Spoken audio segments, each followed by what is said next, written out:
गुजरातमधील भाजपचे माजी मुख्यमंत्री विजय रुपानी हे गुजरातमधील पूर्वी झालेला हजारो कोटींचा घोटाळा बाहेर काढणार होते.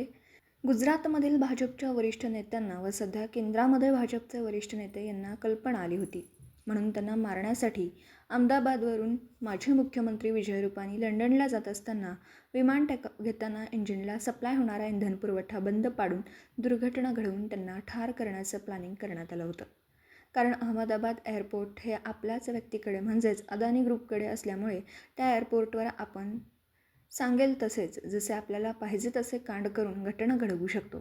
त्यामुळेच अहमदाबादवरून लंडनला जाणाऱ्या विमानामध्ये विमानाच्या इंजिनला सप्लाय होणारा इंधन पुरवठा बंद करून ते विमान घेतानाच पाडायचं नियोजन केलं होतं व ते त्यामध्ये यशस्वी करण्यात त्यांना यश आलं आणि त्या घटनेमध्ये 260 निष्पाप नागरिकांचा मृत्यू झाला.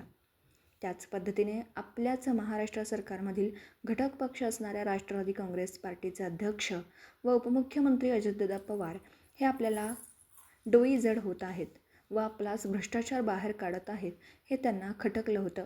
म्हणून त्यांचा काटा काढण्यासाठी राज्यातील महायुतीतील अनेक नेत्यांनी मिळून अजितदादांना संपवण्याची सुपारी घेतली होती व ते त्यांना ठार करण्यात त्यांना यश आलं.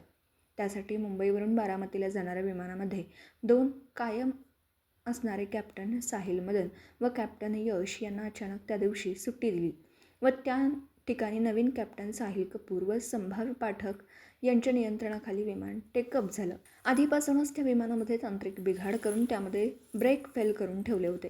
त्यामुळे ते विमान लँडिंग करताना ब्रेक न लागल्यामुळे वेगावर वैमानिक नियंत्रण न ठेवता आल्यामुळे ते धावपट्टीवरून इतर ठिकाणी पडलं.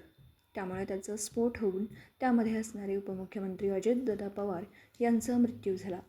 याला सर्वस्वी जबाबदार म्हणजे महायुतीतील काही नेते व केंद्रातील काही नेते यांनी मिळून उपमुख्यमंत्री अजितदादा यांना ठार केला, अशी माहिती प्रवक्ते संतोष पाटील यांनी घेतलेल्या पत्रकार बैठकीमध्ये दिली. नमस्ते. आज या ठिकाणी मी प्रेस बोलवण्याचं कारण काय आहे तर स्वर्गीय कैलासवासी उपमुख्यमंत्री अजितदादा यांच्या मृत्यूचं कारण हे संशयास्पद वाटतं आहे, म्हणून मी या ठिकाणी आपल्या प्रेसच्या माध्यमातून माहिती देत आहे. या देशाचे राष्ट्रपिता महात्मा गांधी यांची हत्या ज्यावेळेला झाली त्यावेळेला नथुराम गोडसे हे RSSचे होते, हे सर्वांना माहितीच आहे. या पुढील काळात काही वरिष्ठ नेत्यांच्या हत्या झाल्या आणि त्यामध्ये संशयास्पद हे त्यांचंच नाव आहे. हे मी जे सांगते तुमच्या लक्षात यायला पाहिजे की हत्या कोणाच्या मार्फत, म्हणजे ज्या वेळेला महात्मा गांधींची हत्या झाली त्यावेळेला त्या RSSचे प्रमुख होते, त्यांनी त्यांच्या मनाशी विचार केला की या भविष्यकाळामध्ये आपण स्वतःहून कधी हत्या करायची नाही, हत्या नेत्यांच्या करायच्या पण इतराच्या मार्फत केल्या पाहिजे, म्हणजे दुसऱ्याच्या खांद्यावर बंदूक ठेवून आपण गोळी मारायची. अशा प्रकारामध्ये स्वर्गीय पंतप्रधान राजीवजी गांधी आणि या भारतीय जनता पार्टीचे प्रमोदजी महाजन यांची हत्या, स्वर्गीय गोपीनाथरावजी मुंडे यांची हत्या, स्वर्गीय विनायकरावजी मेटे यांची हत्या, ज्या पद्धतीने महात्मा गांधींना मारलं, परंतु ते डायरेक्ट मारलं, इनडायरेक्टली ह्या नेत्यांच्या हत्या त्या एका संस्थेनं घडवून आणलेल्या आहे. हे संशयास्पद आहे. सर्वसामान्याच्या तोंडामध्ये तेच आहे. आत्ता जे गुजरातमध्ये विजय रुपानी यांना मारण्यात आले, विजय रुपानी एक चांगले आणि धडाडीचे माजी मुख्यमंत्री होते आणि ते लंडनला विमानातून जात असताना त्या विमानात आजच्याच पुढारी बातमीला ते प्रसारित झाले की त्यांचं इंजिनचं सप्लाय होणारा पेट्रोल बंद करून ते विमान त्या ठिकाणी टेकअप घेतानाच पाडलं गेलं. म्हणजेच तुम्ही कोणाच्या माध्यमातून कोणाला मारताय आणि कुठल्या व्यक्तीला मारताय, म्हणजे जो काय रस्त्यात आडवा येईल तो आपला असू दे दुसऱ्याचा असू दे त्यांना ठार करणे, हेच उद्देश ह्या सत्ताधाऱ्यांचं, केंद्रातील राज्यातील सत्ताधाऱ्यांचं चाललेलं दिसून येत आहे, असं एकंदर दिसत आहे.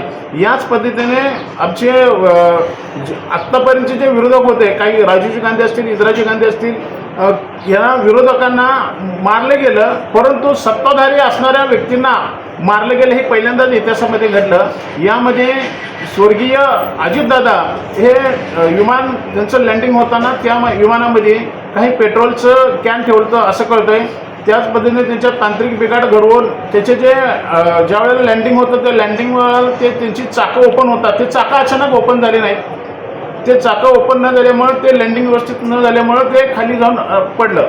त्यानंतर त्या रोजचे त्या विमानात असणारे कॅप्टन साहिल मदन आणि कॅप्टन श्याम म्हणून असं कोणतरी होतं आणि ते बदलून त्या ठिकाणी समित कपूर आणि संभावी पाठक हे त्या ठिकाणी आले. ज्यावेळेला ह्याच्यामध्ये फ्लॅट अटेंडंट मुलगी पिंकी माळी होती, तिला तिच्या वडिलांना काहीतरी सांगायचं होतं. त्यावेळेला त्या फ्लॅट अटेंडंटमध्ये तिला असं काही जाणून येत होतं काही घटना भविष्यात घडणार आहेत, परंतु ती वडिलाला सांगू शकली नाही. त्याचाही अंत त्या ठिकाणी झाला. माझं म्हणणं असं आहे की या सत्ताधाऱ्यांना सत्तेत येण्यासाठी विकास माध्यमातून त्यांना नाही आहे, विकास माध्यमातून पुढे यायचं नाही तर त्या नेत्यांना टार्गेट करून त्यांना त्यांची हत्या घडवून तिथं आपण कब्जा करायचा ह्या माध्यमातून. आत्ताचं सध्याचं जे प्रकरण आहे अजितदादाचं, हे अजितदादाचं हा घातपातच झालेला आहे त्यांचा. त्यामुळे हा घातपात त्या ठिकाणी त्यांचे असणारे नेते प्रफुल्ल पटेल यांच्या मार्फत घडवून आणलेलं आहे असं टी व्हीच्या माध्यमातून बोललं जातं आणि त्याचा संशय सगळ्यांना आहे. कारण प्रफुल्ल पटेल हे अजितदादा गटाचे वरिष्ठ नेते होते. ते मूळतात गुजराती होते कारण त्यांचे वडील व्यवसायासाठी गुजरातमधून गोंदिया भंडारमधून आले होते भंडारामध्ये. तर त्या ठिकाणी मूळ असणारे गुजरात राज्याचे हे प्रफुल्ल पटेल यांनी कोणाच्या तरी माध्यमातून अजितदादांना संपवण्याची सुपारी घेतली असा दाट संशय आहे. माझं वैयक्तिक मत आहे, इतरांचं नाही. परंतु अजितदादाला या RSS किंवा राष्ट्रीय नेते, RSSचे केंद्रातील नेते, RSSचे भाजपचे वरिष्ठ नेते आणि राज्यातील काही भाजपचे वरिष्ठ नेते आणि सध्या चांगल्या पदावर असणारे ह्या नेत्यांनी सगळ्या मिळून हा प्लॅन केला आणि तो प्लॅन व्हाया प्रफुल्ल पटेल यांच्या मार्फत घडवून अजितदादाची विमानात थ्रू हत्या घडवून आणली.